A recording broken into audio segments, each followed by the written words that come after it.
We're back in the Stone Creek kitchen with Derek Slife. That's not right, is it? No, Paul Swenson. I knew that. Paul Schwensenson. Very good, close enough. Close enough.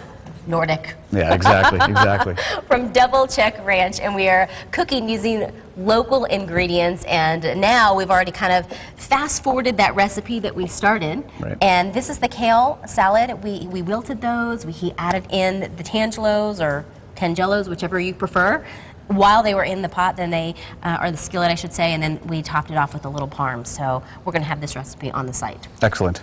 Should I be worried about that? No, you should not. Okay. That's a good sign. That's a good sign. Yeah. We want to talk a little bit about beef and grass-fed beef and really how to get a good sear to really lock in all the flavors that you nailed it. Are kind of different from what we might have ordinarily become accustomed to, right? Right, yeah. Grass-fed beef has suddenly become very popular again. I mean, this goes... Thank goodness for you, right? Right, exactly. I mean, grass-fed beef goes back 100 years. This is the way all beef used to be 100 years ago. And so people are coming back to it. Well, one of the complaints we get is, oh, well, grass-fed beef is tough.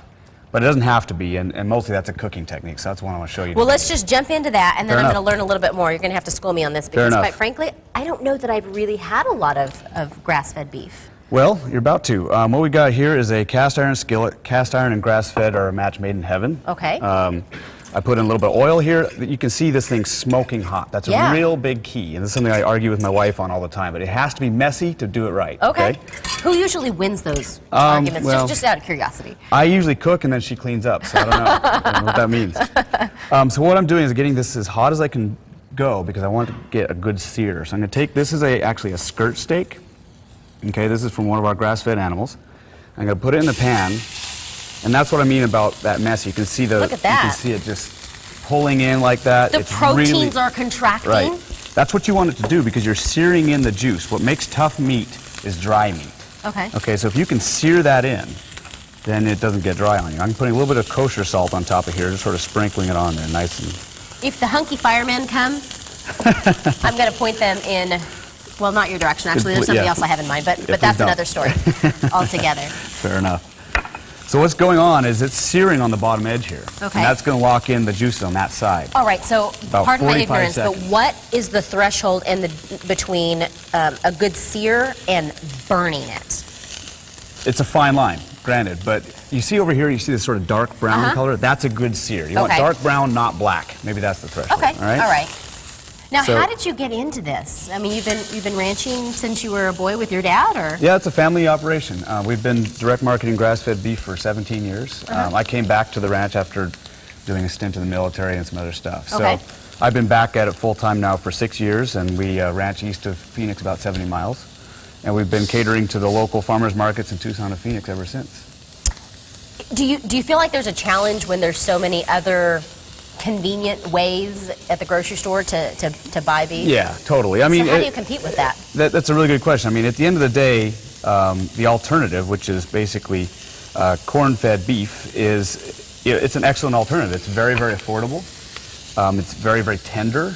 It tends to be very consistent. And so it's not a direct competition in that sense. We've almost got a different type of product entirely here. So really, it sounds like there's a big component of education in this to make people realize not only is it you're being intentional about supporting local, but you're also choosing to eat the beef a different way. That's exactly right. There's a lot of emotional component to this thing. And then, again, because grass-fed cooks differently, we're having to always educate people on how to cook this stuff. In fact, on the back of our business card right here, we chose to put cooking tips on our business card, which I think is, that's what we're trying to do, is educate people instead of having them buy our beef, cook it wrong, and then say, oh, grass-fed beef is tough. Yeah. That's not fair. Right. So this is now seared. I'm actually now moving this over to a lower heat. If you have gas range, you can just turn it down to low. If you don't have gas, you have electric like this, you just take it off the heat and put it onto a lower heat burner. And that low heat finish will now sit here. You can see the juices rising up. That's a good sign because it's pushing the juice up with the heat. I want to do a barbecue at your house. Absolutely. Can you ask your wife if my husband where we are. and I can bring the kids down? Absolutely. You're about 70 Standing miles invitation. east of me, and actually I'm pretty far east anyway, so we're well, probably you're halfway only there, like then. 40. We're neighbors. Exactly. Can I borrow some milk? Absolutely, absolutely. No, but there's an interesting food renaissance going on right now. Right, I agree. With people coming back to local food and sort of reestablishing those community connections and so forth. And that's a lot of fun for us. I love the marriage between Chow locally and you, and remind me the name of your ranch again. Double Check Ranch. Double Check Ranch, that's right. Like the belt buckle. It's a nice one, in fact. Yeah. I like it. All right. Well, we're going to have information on how you can get these cooking tips. Oh, look, they got a nice shot of your belt buckle. Excellent, excellent. I'm actually going to take it off of the heat right now. I thought you were going to say your belt buckle, and I'm like, this is morning show. This is not going to work on TV. So then we're looking for so that's what you want. You see how the sear locked in the juice there? Uh-huh. This is a rare cooking, okay? You can go a little bit longer than this to get a medium rare, but I wouldn't go past medium rare. Yeah, but you want that juice to stay in. That's what makes it tender. That's what makes it tender. And ideally, if we weren't on TV, would you have let it kind of sit just a smidgy longer? Yeah, exactly. Okay. That's the thing. You want to let it sit for a while. You want to try That's this mine, absolutely. Yeah. Want a fork? No. Good for you. Mm. And that's what beef tastes like. You know, that beef that's raised on grass has an immense flavor just on itself. You may make me some of this any day, but we're going to have the recipe so you can make it in your own home and tips for cooking grass-fed beef on SonoranLiving.com.